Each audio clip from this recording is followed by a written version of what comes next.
Ndị Igbo ekelekwanụ m unu. Anyị sị ka ụbọchị nkịta mara na anyị na mma. Anyị sị ka nke onye chiri ya zelụ dịka o si dị. Ihe a bụkwa Eastern News 24 ka anyị si wee wetara onye bụ ozi uru nje gị n'ugbu a n'iru akwụkwọ gbasịta maka ebe ife na-eme n'obodo anyị nọ n'ime ya anụ mkpụrụ ụwa na-azụ n'ala Igbo dịka anyị si na-agba mbọ na-ewetara onye bụ ozi ka bakwarụ ka ị na-atụsị ya ka ọ na-erute ụmụnne anyị ndị n'ebe dị iche iche aka mana ka wee na-amara ife na-eme n'obodo anyị nọ n'ime ya. Alright, I agbapụ n'ọsọ wetara onye bụ this is according to the Biafran activist ozi o wetara n'iru akwụkwọ. Quote, is Maazị Nnamdi Kanu and the Biafra agitation sponsored by Israel intelligence. Alright, this is according to the international media, global media. Alright, one night one of the Biafran activists wetara ihe n'iru akwụkwọ. So mma achọ ka anyị tọọ ntị n'ala. Alright, over to you. Is Nnamdi Kanu and Biafra agitation sponsored by Israeli intelligence, as David Hundeyin claims? If there is one thing advocates of a united Nigeria fears, it is any expression of moral support, empathy from external spectators towards the Biafra cause and struggle. This goes way beyond active state actors in the political sphere in Nigeria, or even those foreign countries who have vested interests in a united Nigeria, but also social activists, commentators and journalists who in one way or another aligns on this side of the divide. They are triggered and react so emotionally and aggressively. They trot out disinformation and propaganda to waylay the said external spectators and force them to discontinue their inquiries and further investigations of the complex Nigeria-Biafra conundrum. For instance, Mr. David Hundeyin was fixated on his acclaimed investigative journalistic work, entertaining his audience with shallow criticism of the West and its neo-colonial activities in Africa. Took no keen interest in the IPOB Biafra struggle, nor the contemporary legal tussle between the IPOB leader Mazi Nnamdi Kanu and the federal government and the injustice thereof. Right until a South African social activist spoke out against the incarceration of the IPOB leader, and in support of the Biafra struggle for self-determination.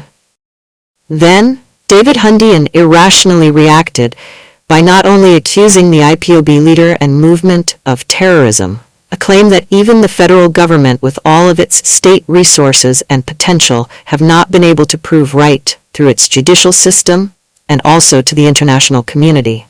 But he also alleged that the Biafra struggle is sponsored by the Israeli government and intelligence, going further to accuse Mazi Nnamdi Kanu of being an Israeli spy, a pawn who thinks he is a king in his own game, he said.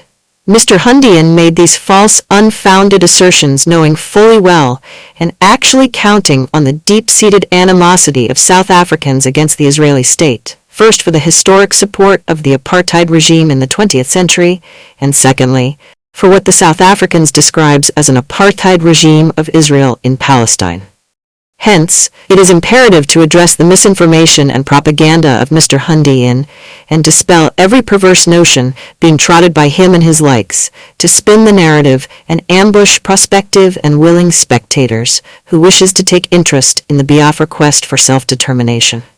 First, the sponsor of the current quest for Biafra self-determination is no other than the Nigerian government and their allies who committed a genocide against the Biafran people, murdering over 5 million men, women, and children, and until this very day fails to grant justice and give the remnants of their descendants breathing space, instead continues to oppress and exploit them mercilessly.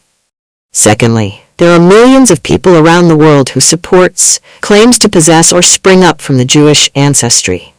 The Benite Jews in India, Swefi Jews in Ghana, the Beta Israelis of Ethiopia, and the widely disputed and controversial Igbo Jews of eastern Nigeria, Biafra, etc. It is from this community and school of thought that the leader of the IPOB movement, Mazi Nnamdi Kanu, belongs, and long before he made his position known, the sentiment and theory of the Igbo people and nation, having Jewish ancestral ties, was first established by the British colonialists themselves. A theory they postulated after discovering the six-pointed star seal of wisdom, which would later become the Star of David during the Zionist movement era, in southeast region of the amalgamated Nigeria. Some Igbo anthropologists, Researchers of the 20th century upheld this postulations and made further theory to support it. It is on this theory that Mazi Nnamdi Kanu and the rest of the Igbo Jewish community anchor their faith in claims of Jewish ancestry. However, Kanu's verbal expression of Jewish ties was to galvanize political support for his cause and quest for Biafra self-determination. A plausible action to take by any non-state actor who aims to familiarize his cause with state actors. Kanu believed his faith and Jewish ancestry ties would be a relative reason to attract a timely Israeli response and support for the marginalized Biafrans in Nigeria. Unfortunately, it did not. In fact, IPOB senior officials familiar with the case have recounted that the Israelis has over time demonstrated that their national interests currently does not align nor permits for prospective support towards the Biafra cause for self-determination, and hence cooperates more with the Nigerian government on a number of issues concerning the Biafra struggle. For example, when the Nigerian military tried to assassinate the IPOB leader back in 2017, the IPOB leader escaped and managed to make his way into Israel, seeking for political asylum. His requests were denied, and he was asked to leave the country as soon as possible. And even during his latest ordeal in Kenya 4 years ago, where he was kidnapped, tortured for 8 days, and eventually renditioned to Nigeria, IPOB senior officials uncovered that after serial investigations, it was ascertained that the entire Western intelligence agency network, including the Israeli Mossad station in Kenya, the largest on the African continent, had profound knowledge of the clandestine ops and ultimately gave their blessings with a resounding silence. Contrary to the false accusations of Mr. Hundeyin, it is his government and top political, military elites whom are deeply involved and cooperates fantastically with the Israelis. The very seat of power in Nigeria, ASO Rock, was constructed by top Israeli intelligence scientists and technicians. Till today, Israel continues to cooperate with Nigeria in the military sphere, and otherwise, while Nigeria vetoes and allegedly frustrates South Africa's efforts to kick out Israel as an observing member of the African Union. Make no mistakes, it is needless to deny that political interests sometimes aligns and at some point falls apart. Russia is today recultivating its moribund relationship with the United States under Trump's administration. Even Russia, who opposes Israeli war in Gaza and Palestine, is to some extent cooperating with Israelis in Syria in defense of the Druze and Christian communities there.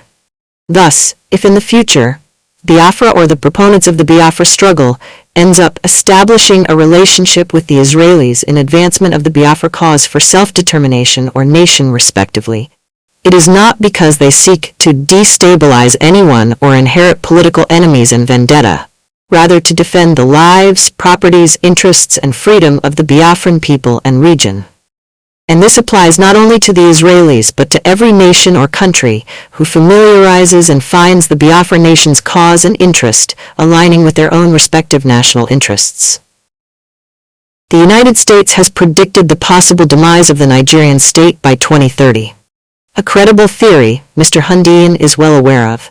For clarity's sake, the systematic collapse of the Nigerian state is not as a result of any agitation or external sabotage, but rather due to accumulated consequences of unpatriotic actions and inactions of the Nigerian political class. The likes of IPOB and every other agitating group, even foreign state actors, will only be there to take advantage of this inevitable eventuality. And to make matters worse for Mr. Hundeyin and his ilk, Russia will not intervene in the event of a collapse of Nigeria, if not for any other reason, but for the simple reason that they would be in defense and plea of the nascent alliance of Sahel states, AES in French, who views Nigeria as her #1 enemy, for being the launch pad for Western intimidating and imperialistic agenda in West Africa. Mr. David Hundeyin should get ready to lick his wounds, because it will be terribly sore. Family Writers Press International. Ndị Igbo ngwadalụ linenu dịka ịnụgo ya bụ ozi anyị ji maka ya wee bịa n'iru akwụkwọ n'ụbọchị uhuruchi nketa na Eastern News 24 ka ife nwere ikwu gbasata maka ya bụ ihe ndị a niile nọ n'iru akwụkwọ n'ụbọchị uhuruchi nketa gwa ife iche n'ụdị nke gị ngwa nke mesịa na ụmụnne m.